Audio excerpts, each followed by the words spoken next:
Mic kindly mute कर लें।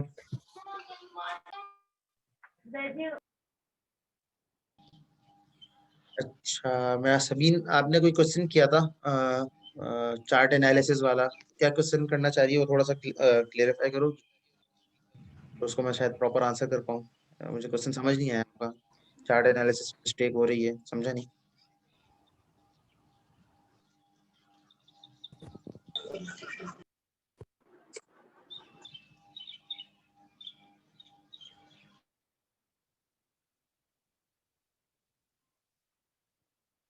जी Sabeen, connected है आप?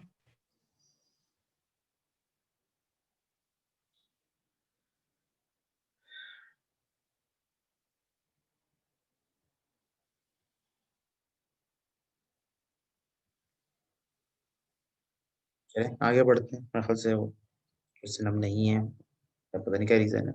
अच्छा जी, एजेंट्स अगर उनको टाइप वाइज डिवाइड किया जाए या टाइप वाइज ब्रेक किया जाए, तो एजेंट्स हमारे 5 टाइप्स के होते हैं, ठीक है। Table driven agents, simple reflex agent, model base agents, goal base agents, utility base agents, ठीक है।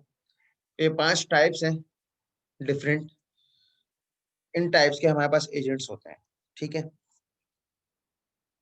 मैं कोशिश करूंगा नेक्स्ट टाइम आप लोगों को चैटबॉट का डेमो वगैरह दिखाऊं, तो उसके बाद फिर मैं उसके बारे में क्वेश्चनिंग थोड़ी बहुत करने की कोशिश करूंगा, क्या है वो एजेंट आपको किस टाइप का लगा और क्यों लगता है, उसके ऊपर फिर एनालिसिस कर लेंगे। स्टार्ट करते हैं टेबल ड्रिवन एजेंट से। ये बेसिकली डिफरेंट आर्किटेक्चर्स हैं सॉफ्टवेयर लेवल के ऊपर जो कि एजेंट्स के हैं। टेबल ड्रिवन एजेंट बेसिकली क्या होता है? ऑब्वियसली एजेंट, कोई भी आप एजेंट ले लें, वो बेसिकली इन्वायरमेंट में वर्क कर रहा होगा, सेंसर से ऑब्जर्व कर रहा होगा, और through the help of actuators वो उस एनवायरनमेंट के ऊपर एक्शंस परफॉर्म कर रहा होगा। ये चीज तो हर एजेंट में कॉमन है, ठीक है, कोई भी टाइप आप ले लें। जो डिफरेंस आता है वो बेसिकली सेंसर और एक्चुएटर के बीच में जो काम है या जो स्टेप है, इनमें डिफरेंस आता है। तो एजेंट मिसाल के तौर पे ऑन हुआ, ठीक है, और टेबल ड्रिवन एजेंट है, तो अपनी करंट स्टेट देखेगा मेरा वर्ल्ड जो है, मैं जहाँ पे हूँ, जहाँ पे परफॉर्म कर रहा हूँ, वो कैसा है, और उसके लिए मुझे कौन सा एक्शन परफॉर्म करना चाहिए। तो for the table driven agent उसके पास एक टेबल होगा जिससे वो पूरा टेबल सर्च करेगा, और उस पूरे टेबल से सर्च करके जो एक्शन होगा उस सिचुएशन के लिहाज से उसको परफॉर्म कर देगा। मिसाल के तौर पे ये एजेंट इन प्रैक्टिकल लिखा हुआ है यहाँ पे, वो क्यों लिखा हुआ है? अगर तो आपका सिनेरियो बहुत ही शॉर्ट है, मिसाल के तौर पे पॉसिबल मूव्स आपकी बहुत ही कम है, 40-30 है, तो table driven agent can work. लेकिन अगर आपकी 100 या 1000 पे चली जाती है तो आपका एजेंट वहां पे प्रॉब्लम करेगा। अगर एक छोटा सा गेम है, टिक टैक टो होगा, उसके लिए तो टेबल ड्रिवन एजेंट काम कर सकता है कि आप सारी पॉसिबल मूव्स उसकी टेबल में रखते हैं और उससे वो लुकअप करके जो पॉसिबल मूव है उसको ले ले। लेकिन अगर इस चीज को आप लूडो के ऊपर या चेस के ऊपर या किसी और गेम के ऊपर अप्लाई करना शुरू करेंगे तो ये उसके लिए कॉम्प्लेक्स होता रहेगा, और वो एजेंट बेसिकली हमेशा, क्योंकि वो पूरे टेबल को सर्च करेगा, लुकअप करेगा, सर्च करेगा, तो एजेंट की स्पीड जो होगी वो बहुत स्लो हो जाएगी। तो इस वजह से टेबल ड्रिवन एजेंट्स हैं वो सर्टेन सिनेरियोज के अंदर सक्सेसफुल हैं, अदरवाइज वो इतने प्रैक्टिकली सक्सेसफुल नहीं है। Second type of agent is simple reflex agent. To cater the issues of table driven agent, उसकी मॉडिफिकेशन में सिंपल रिफ्लेक्स एजेंट्स हैं। सिंपल रिफ्लेक्स एजेंट्स क्या होते हैं? इंस्टेड ऑफ गिविंग टेबल, हम कंडीशन या रूल्स दे देते हैं कि भाई ये कंडीशन होगा तो ये एक्शन होगा, ये कंडीशन है एनवायरनमेंट की तो ये एक्शन होगा, X Y Z, X Y Z condition होगी तो X Y Z ABC action होगा। और इस तरीके से आपका एजेंट जो भी वर्ल्ड है उसको ऑब्जर्व करता रहेगा, उसके लिहाज से कंडीशन को मैच करता रहेगा इफ एल्स की तरीके से, और जो भी कंडीशन ट्रू होगी उसके लिहाज से उसको कॉरेस्पॉन्ड करता रहेगा, ठीक। इस एजेंट के फायदा क्या है कि फास्ट तो है और लेकिन सिंपल बहुत है, ये इसका बेनिफिट है। लेकिन इसमें कोई मेमोरी का कॉन्सेप्ट नहीं है। अगर एनवायरनमेंट आपका पार्शियली ऑब्जर्वेबल हो जाए तो ये फेल हो जाएगा। अगर डिटर्मिनिस्ट फुली ऑब्जर्वेबल एनवायरनमेंट है, उस एनवायरनमेंट के अंदर ये अच्छा काम कर सकता है, ठीक है। इसकी एग्जांपल वैक्यूम क्लीनर वर्ल्ड है। जो हमने वैक्यूम क्लीनर वर्ल्ड था, जो हमने एग्जांपल देखी थी आज के ही लेक्चर में, वो बेसिकली सिंपल रिफ्लेक्स एजेंट था कि उसके पास एक कंडीशन रूल्स थे, डर्ट है या नहीं है, और डर्ट की बेस के ऊपर, डर्ट की डिटर्मिनेशन के ऊपर वो उस एनवायरनमेंट को क्लीन कर रहा था। ठीक है, क्लियर है। इसी तरीके से एक और टाइप होती है एजेंट की, model based reflex agent. Model based reflex agent basically are improvement over the simple reflex agent. ठीक है, क्योंकि हमारे पास यहाँ मेमोरी नहीं है, पार्शियली ऑब्जर्वेबिलिटी को जज करने की पावर नहीं है, तो उस चीज को मैप करने के लिए, उस चीज को बेहतर करने के लिए model based reflex agents. Model based reflex agent क्या करते हैं कि जो भी मेरा रियल वर्ल्ड है उसकी स्टेट क्या है, मेरा वर्ल्ड एक्सपेंड कैसे हो रहा है, और मेरे एक्शन क्या क्या हैं, और अगर मैं कोई एक्शन परफॉर्म करता हूँ तो उससे मेरे वर्ल्ड के ऊपर क्या इफेक्ट पड़ रहा है, what will my actions do. ठीक है, और जब ये फाइनलाइज हो जाए तो कंडीशन रूल्स होते हैं उसके पास, और कंडीशन रूल्स को मैच करते हुए उस एक्शन को परफॉर्म कर देगा। ठीक है, मिसाल के तौर पे इसकी एग्जांपल, तो वैसे बहुत सारी हो सकती है। एक एग्जांपल इसी को ले लेते हैं। क्या अगर हम, जो वैक्यूम क्लीनर वर्ल्ड है, वैक्यूम क्लीनर है, वैक्यूम क्लीनर को अगर हम मेमोरी दे दें, ठीक है, परसेप्ट सीक्वेंस स्टोर करने की, प्रियर नॉलेज यूटिलाइज करने की पावर दे दे, तो वो मॉडल बेस्ड रिफ्लेक्स एजेंट बन जाएगा। सिंपल रिफ्लेक्स एजेंट से वो मॉडल बेस्ड रिफ्लेक्स बन जाएगा। कैसे? क्योंकि उसको अपने प्रियर स्टॉप से वो डिटरमाइन कर पाएगा कि मेरा वर्ल्ड कैसे इवॉल्व हुआ था, ठीक है, और कैसे इवॉल्व हो रहा है, और मेरे एक्शंस क्या करेंगे। ठीक है, तो इस तरीके से आपका जो वर्ल्ड है, जो आपके एक्शन है, मॉडल के अकॉर्डिंगली आपका एजेंट ज्यादा बेहतर परफॉर्म करेगा। इस स्कीम के भी कुछ चैलेंजेस हैं। ठीक है, चैलेंजेस क्या है? It is unclear what to do without a clear goal. अगर आपका गोल क्लियर नहीं है तो आपका एजेंट काम करता रहेगा टू एंड फ्रो, और this can work even with partial information. और ये फायदा एक ये है कि ये अगर आप इसको पार्शियल इंफॉर्मेशन भी देते हैं इस एनवायरनमेंट को, तो ये हाउ माय वर्ल्ड इवॉल्व और what will my actions do, उसके लिहाज से डिवाइस करते करते ये काम कर लेगा आपके एनवायरनमेंट के अंदर। ठीक है, यहाँ तक क्लियर है? मॉडल बेस्ड रिफ्लेक्स एजेंट तक क्लियर है सबको? कोई कंफ्यूजन, कोई क्यूरी है तो पूछ लीजिए।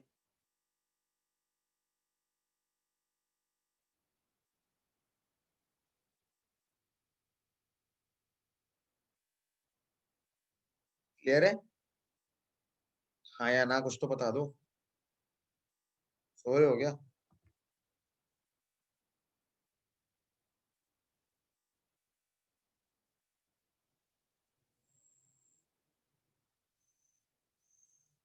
जी सफदर, कोई क्वेश्चन है?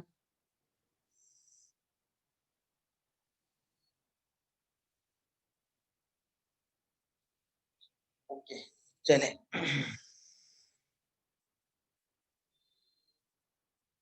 अच्छा जी, तो जो इसमें चैलेंज था कि क्लियर गोल हमारे पास नहीं हो, तो हमारा मॉडल बेस्ड रिफ्लेक्स एजेंट सही या बेहतर तरीके से वर्क नहीं कर सकता। तो उस चैलेंज को कैटर करने का तरीका भी हमारा हमने डिवाइस कर लिया है कि हमने एक नया आर्किटेक्चर बना लिया जो कि गोल बेस्ड एजेंट है। ठीक है, गोल बेस्ड एजेंट क्या करेगा? तो ये गोल बेस्ड एजेंट को आप कंडीशन रूल्स के साथ गोल भी डिफाइन करते हैं कि तुम्हें करना क्या है, तुम्हारा एंड टारगेट क्या है। ठीक है, तो जो भी सेंसर से वो ऑब्जर्व करेगा एनवायरनमेंट को, उसमें देखेगा मेरी स्टेट क्या है, मेरा वर्ल्ड कैसे इवॉल्व कर रहा है, और मेरे एक्शंस क्या कर रहे हैं। और अगर मैं एक्शन लेता हूँ, एक्स वाई जेड एक्शन लेता हूँ, तो उस एक्शन से मेरे गोल के ऊपर क्या इफेक्ट पड़ रहा है, क्या मैं गोल अचीव कर रहा हूँ नहीं कर रहा। तो यहाँ पे रैशनैलिटी भी यूज हो गई, इंटेलिजेंस भी एक तरीके से थोड़ी सी एस्टेब्लिश होना शुरू हो गई। ठीक है, गोल बेस्ड एजेंट में कि गोल के अकॉर्डिंगली अपने एक्शंस को आइडेंटिफाई कर रहा है।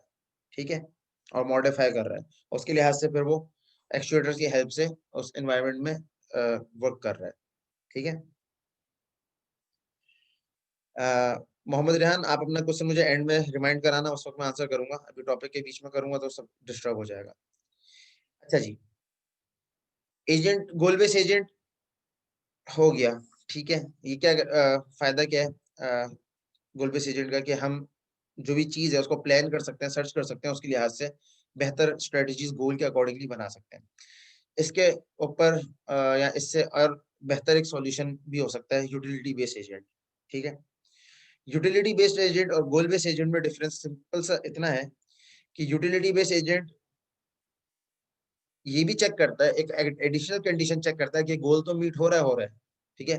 क्या मेरी जो यूटिलिटी थी, क्या जो मेरे ऑब्जेक्टिव्स थे, क्या मैं उनको यूज करते हुए गोल तक पहुंच रहा हूँ या नहीं पहुंच रहा। मिसाल के तौर पे मुझे अगेन वही वाली लोकेशन वाली एग्जांपल देता हूँ। मुझे यहाँ से कुरंगी क्रीक जाना है, अपने मेन कैंपस जाना है गुलशन इकबाल से, ठीक है। तो गुलशन इकबाल से कुरंगी क्रीक पहुंचना ये मेरा गोल है।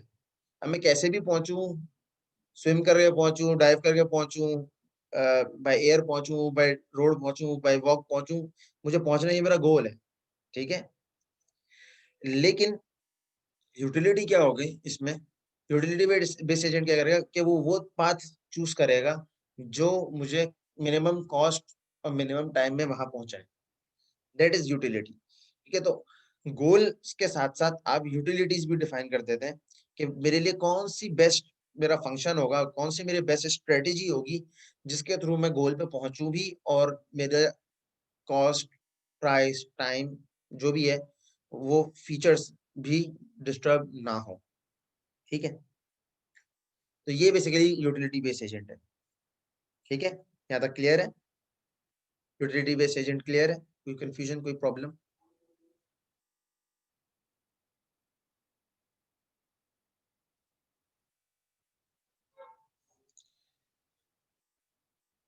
रैशनल है, ऑब्वियसली रैशनल तो है ना, रैशनैलिटी तो आ गई ना साथ। अब रैशनैलिटी की लेकिन हम हर जो भी एजेंट, स्पेसिफिक एजेंट की बात कर रहे होंगे, फिर उसमें हम वो 4 प्रॉपर्टीज जिसकी हमने शुरू में बात करी थी हम देखेंगे कि वो परसेप्ट सीक्वेंस अपनी यूज कर रहा है, प्रियर नॉलेज यूज कर रहा है, और एक्शंस हैं उसके, और उसके लिहाज से वो बेसिकली जो हमारा जो एजेंट है अ, वो नॉलेज बेस के अंदर जो प्रियर नॉलेज है उसको यूटिलाइज कर पा रहा है, नहीं कर पा रहा। अगर कर रहा है तो इट इज रैशनल एजेंट, ठीक है। वो तो आप रैशनैलिटी अलग से चेक करोगे, लेकिन बाय डिफॉल्ट बाय नेचर ये एजेंट्स हैं, ये रैशनल हैं वैसे ज्यादातर। और ये एक अच्छा पॉइंट रेहान ने पिक किया, जो कि मैं कहने वाला था, जो मैंने लास्ट में कहना था, कि जितने भी एजेंट्स हैं ये एक दूसरे की बेसिकली अपग्रेडेशन है, ठीक है। रिजवान ने कहा, सॉरी उसामा रिजवान ने, कि हर एजेंट जो है नेक्स्ट एजेंट पिछले वाले की इम्प्रूवमेंट है, उसका नेक्स्ट एजेंट, नेक्स्ट आर्किटेक्चर उससे प्रीवियस वाले की इम्प्रूवमेंट है, ठीक है। इस तरीके से बेसिकली हमारा एजेंट काम कर रहा है। इस तरीके से last not the least, learning based agents. Learning based agent are the architecturally most complex agents, लेकिन इफेक्टिवनेस के लिहाज से देखें, डायनेमिसिटी के लिहाज से देखें, तो learning agents are the best for all, ठीक है। क्योंकि बेसिकली वो अपना परफॉर्मेंस जो भी एनवायरनमेंट है, ठीक है, ये बेसिकली एक तरीके से रिइंफोर्समेंट की तरीके से काम कर रहे होते हैं कि आपने बता दिया मुझे गोल मेरा ये है, यूटिलिटी मेरी ये है, इस यूटिलिटी के लिहाज से और गोल के लिहाज से अब अपनी स्ट्रेटजी डिवाइस करो, उसको लर्न करो। जिस भी टाइप के एनवायरनमेंट में तुम्हें डाल दिया जाए, तो जो भी उस एनवायरनमेंट से तुम्हें फीडबैक मिल रहा है उससे लर्न करो, अपने परफॉर्मेंस एलिमेंट्स को एनहेंस करो, और उसके लिहाज से फिर प्रॉब्लम को सॉल्व करो। तो इस तरीके का एजेंट बनाना भी कॉम्प्लेक्स है, इस तरीके एजेंट की एप्लीकेशंस भी ज्यादा हैं, और इस तरीके एजेंट इफेक्टिव भी ज्यादा है, ठीक है। क्योंकि वो अपने करंट वर्ल्ड को इवेल्युएट कर रहे हैं, आप इवेल्युएशन की पावर दे रहे हैं एजेंट को, और उसके इवेल्युएशन के लिए उसके पास फीडबैक है जो कि उसको एनवायरनमेंट से मिल रहा है, कि जो क्रिटिक्स आ रही है कि ये काम सही किया तुमने, ये काम तुमने गलत किया। मिसाल के तौर पर एक एजेंट है, लर्निंग बेस्ड एजेंट है, अब वो मेरे साथ, मैं उसको ट्रेन कर रहा हूँ कि मेरी रोज की जो रूटीन है वो लर्न करो, और उसके लिहाज से मुझे ये काम करो। मिसाल के तौर पर मैं 8 बजे मैं फजर में उठता हूँ, तो फजर की नमाज पढ़ के आऊँ मिसाल के तौर पे, तो मुझे चाय का एक कप चाहिए, ठीक है। तो ये मैंने पहले दिन उसको लर्न करवा दिया, ठीक है। अब नेक्स्ट डे मैं जब आऊँ और मुझे नहीं मिले वो चीज, तो मैं उसको मिसाल के तौर पे मैंने उसको पनिश किया, मैंने बोला अब तुम ये 2-3 और काम करोगे, ठीक है? तो ये मैंने क्रिटिक बेसिकली या फीडबैक दिया अपना। उस फीडबैक से वो लर्न करेगा कि अच्छा मैंने ये गलती करी है, तो मुझे अपने एक्शंस को परफॉर्मेंस को बढ़ाना चाहिए। तो फिर वो अब उस चीज़ को लर्न करेगा, उसके लिहाज से वो अपने वर्ल्ड को मॉडिफाई करेगा और फिर नेक्स्ट डे जब मैं मिसाल के तौर पे होगा, फिर उस वक़्त वो मुझे अगर टी या जो भी मैं बोल रहा हूँ, डिमांड कर रहा हूँ, वो अगर दे रहा है, तो इस तरीके से learning agent by the time किसी भी चीज़ को लर्न कर सकता है और किसी भी एनवायरनमेंट के लिहाज से बेसिकली अडॉप्ट कर सकता है। हाँ, अब ये बात रही कि लर्निंग एजेंट के अंदर तो सब आ गए, तो बाकी सारे एजेंट्स की क्या ज़रूरत थी? हम लर्निंग बेस्ड एजेंट ही उठा लेते और उसी के ऊपर सब काम कर लेते, ठीक है?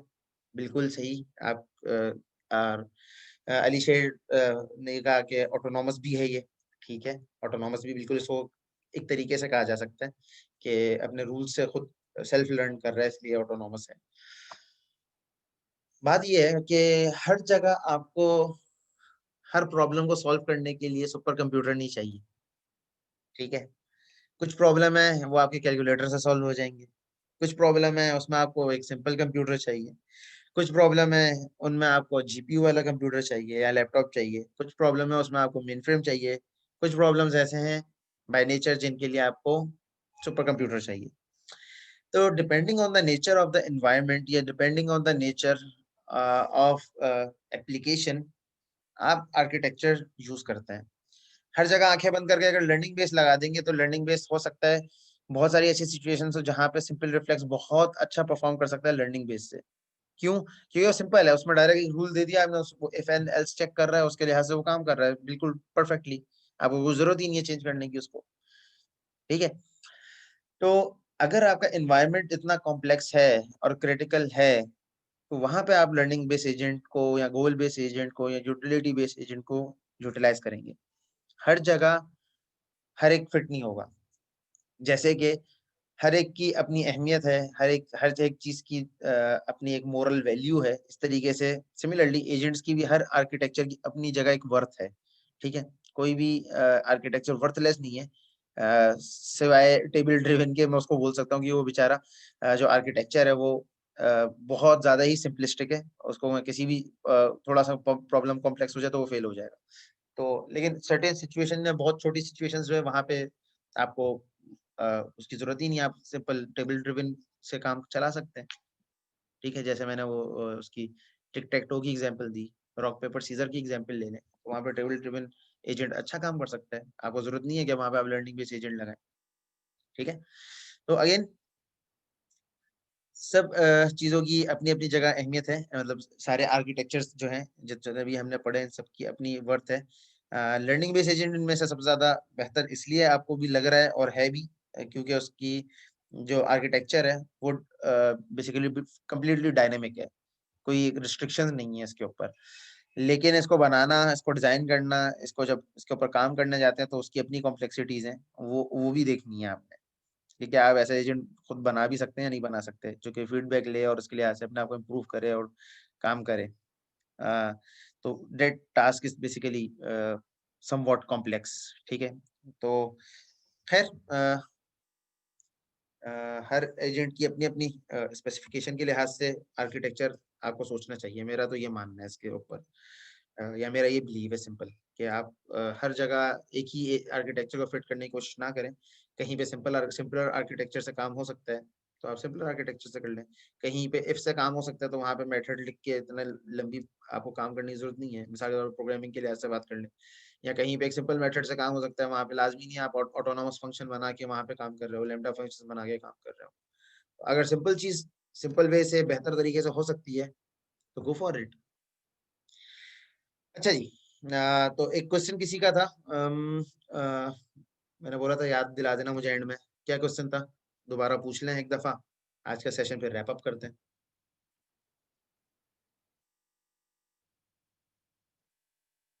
किसी स्टूडेंट का एक क्वेश्चन था, मुझे चैट पे दोबारा जाके उसको ढूँढना पड़ेगा। हुँ।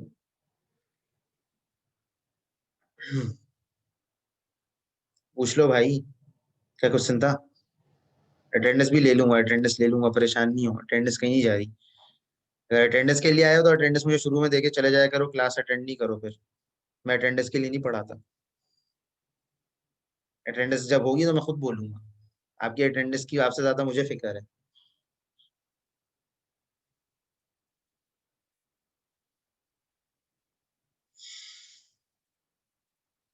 अच्छा जी, रेहान का क्वेश्चन था, स्पाइडर गेम में सिंगल एजेंट कैसे होगा, ये समझा दें। देखो भाई रेहान, आप जब गेम प्ले कर रहे होते हो तो उसमें सिंगल प्लेयर ही प्ले कर रहे होते हो, उसमें मल्टीपल प्लेयर कहाँ प्ले कर रहे होते हो। हाँ, उसमें ऑप्शन मेरे ख्याल से, मुझे जहां तक याद है, उसमें ऑप्शन मल्टीप्लेयर का शायद था या नहीं था, मेरे ख्याल से नहीं था, जितना मुझे याद है। इसमें है ही सिंगल प्लेयर का ऑप्शन। मल्टीप्लेयर खेल सकते हैं तो फिर मल्टीप्लेयर, अगर वो उसमें मोड के ऊपर चले जाएगी बात। मैं सिंगल के लिहाज से बात कर रहा था। मैं एक कुछ बोल रहे नहीं था, कुछ बोल रहे था, तो जिसको लग रहा था, जिसको लग रहा नहीं था, वो खुल के देख ले गेम को, ठीक है। अच्छा जी, अम, जो हमारा यहाँ पे आज के, जो मैं एक दफा पूरा एक शॉर्ट रैप अप कर देता हूँ, जब तक आप लोग अटेंडेंस भी देते चैट पे, ठीक है।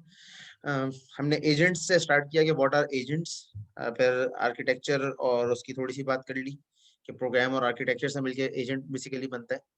और इसी तरीके से रैशनल एजेंट क्या होता है, किसी भी चीज को रैशनल कब कहा जाता है, और किसी चीज को अगर किसी चेक करना है कि आइदर ये रैशनल है या नहीं है, तो उसके लिए क्राइटेरियाज थे हमारे पास। उन क्राइटेरियाज की हेल्प से हम बेसिकली डिटरमाइन कर सकते हैं कि आइदर जो भी ये एजेंट है या जो डिवाइस है, ये रैशनली काम कर रही है या नहीं कर रही।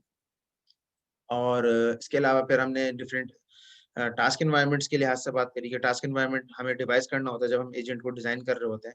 तो उसमें PAAS हमने पढ़ा, performance measure, effectors, sorry environment, actuator, sensors. और इसी तरीके से इन्वायरमेंट, डिफरेंट इन्वायरमेंट जो हमारे हमारे पास एग्जिस्ट करते हैं, जिनको हम यूज करते हुए बेसिकली काम कर रहे होते हैं।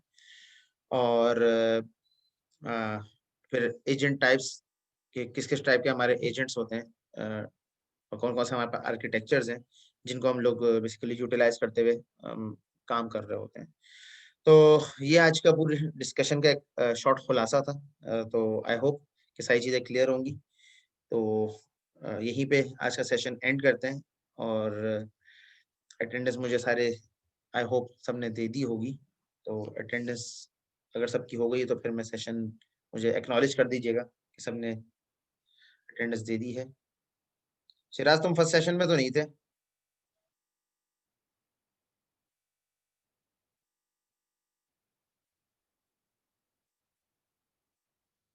ना? तुमने किसी एक्टिविटी में कोई रिस्पॉन्स दिया? मुझे तो नजर नहीं आया तुम्हारा कोई रिस्पॉन्स स्पेसिफिक। क्लास में पार्टिसिपेट करोगे तो भाई मैं, मुझे याद रहेगा स्टूडेंट। वरना तो मुझे ऐसे मेहमानों की तरह आते जाते रहोगे तो फायदा नहीं है।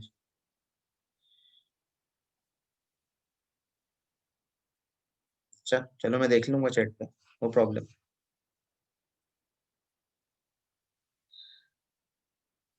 ठीक है, ठीक है जी। अटेंडेंस दे दी सबने?